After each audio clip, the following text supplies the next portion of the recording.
fjala e Zotit është vështirë me të përtua në jetën e njerëzve të shoqërisë, ka njerë të kishës të personave. Fjala e Zotit ose edhe për shkak të saj, predikuesit e saj përsekutohen. Njëjtën gjë u ndodh Palit të Sides në Filipi. Filipi, për me u kuptu, është në veri të Kavallës, në Greqinë e sotme, ku në 2 orë nga Selaniku. Aty ku është shkruajt edhe Ungjilli i Lukës.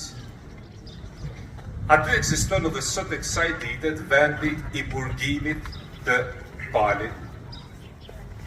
Dhe këta predikojnë, kishin dëbuar një djallë prej një shërbetoreje. Për këtë arsye i fusin në burg. Marë populli qohen kundër tyne dhe i fusin në burg. A burgoset fjala?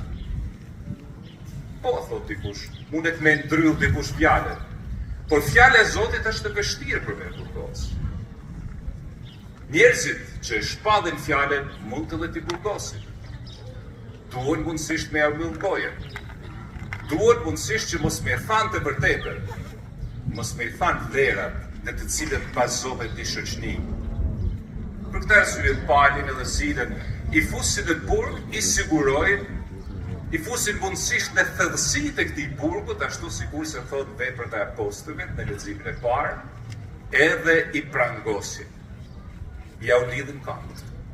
Sepse po lidhe këmbët, u ke lidh duart, u ke lidh edhe fjalën, dhe s'mundin me prediku. Kjo është gjendja e kishës, është gjendja nga njëherë edhe e jona. Është gjendja e kishës fillestare, ku nëse ka kuraje për me shpall fjalën e Zotit, duhet me llogarit që edhe kjo ka me i gjetë.